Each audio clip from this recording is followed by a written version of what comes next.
oxígeno, sea metal o sea no metal, si yo los estoy haciendo trabajar frente al oxígeno, recuerden que el oxígeno es el que tiene su aporte negativo.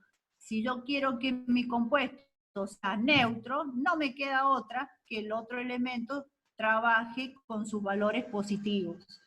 ¿Sí? Bien, para avanzar un poquito. Entonces, tengo el cloro más el oxígeno. Y acá aparece un detallito que quizás ayer lo hablamos, pero bueno, vale la pena volver a mencionarlo. ¿Sí? Este subíndice 2 que aparece acá, que ustedes también lo pueden apreciar debajo del oxígeno, me indica que esto, como tal, es un paquetito, va siempre juntito. Son dos átomos de oxígeno que van juntitos, formando lo que conocemos como molécula de oxígeno. Esta molécula de oxígeno decimos que es diatómica.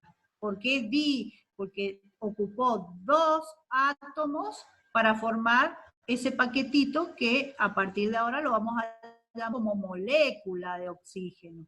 ¿Está bien? Lo mismo ocurre para el caso del cloro. Por eso, cada vez que ustedes trabajen solo con cloro o solo con oxígeno, deben poner ese 2 que se coloca en forma de subíndice, es decir, en la parte inferior derecha del elemento.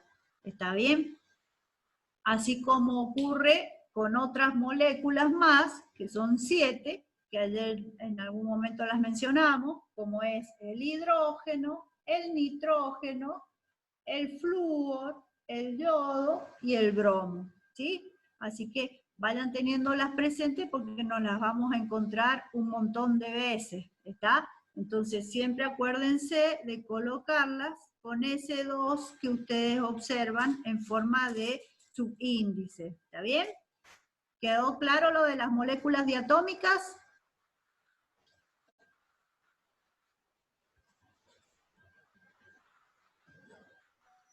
Yo digo que sí, Jackie. Ahí dicen que sí, Jackie. Bárbaro. Continuamos.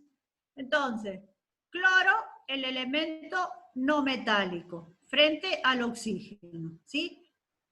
¿Qué es lo que nos dará esto? Es una buena pregunta. ¿Cómo hacemos para armar el esqueleto de esta nueva especie que estamos formando? Para eso, recuerden siempre tener presente la estructura general, que es el no metal seguida del oxígeno. ¿Está? Por lo tanto, yo aquí deberé colocar primero el cloro acompañado de ¿quién? Del oxígeno. ¿Me van siguiendo? No sé si ahí puedo... Sí, profe. Sí, bien. Pero recuerden algo, no lo puedo dejar puesto así solito y decir que ya lo tengo listo sin previamente hacer el cálculo que corresponda para ver si las cantidades son las correctas, ¿sí? Ahora, va la pregunta. Cada cloro,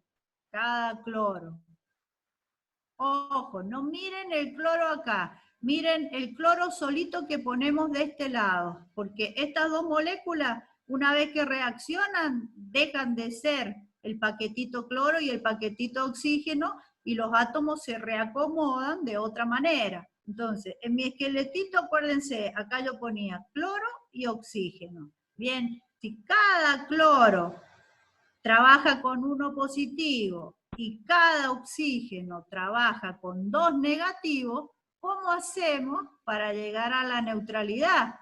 Y una cuenta sencillita me dice que si yo pongo 2 de cloro, que está aquí abajo, ¿sí? Esos 2 cloros me aportarán las 2 positivas necesarias para neutralizar las 2 negativas del oxígeno.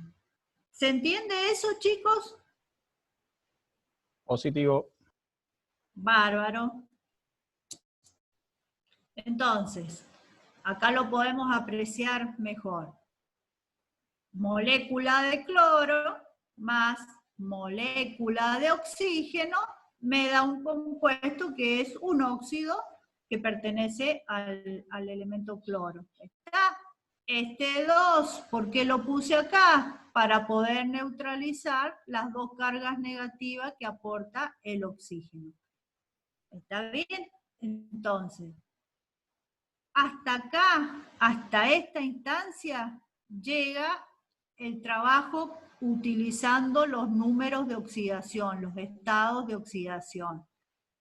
Una vez que yo ya formé mi compuesto, ¿sí? Lo que resta ahora es hacer un balance de materia. ¿Para qué? Para que se cumpla, vamos a ir familiarizándonos, la ley de Lavoisier. ¿Qué decía la ley de Lavoisier? Como la materia ni se crea ni se destruye, sino que se transforma, lo que teníamos, la cantidad de materia que teníamos al inicio, debe ser igual a la que tenemos al final.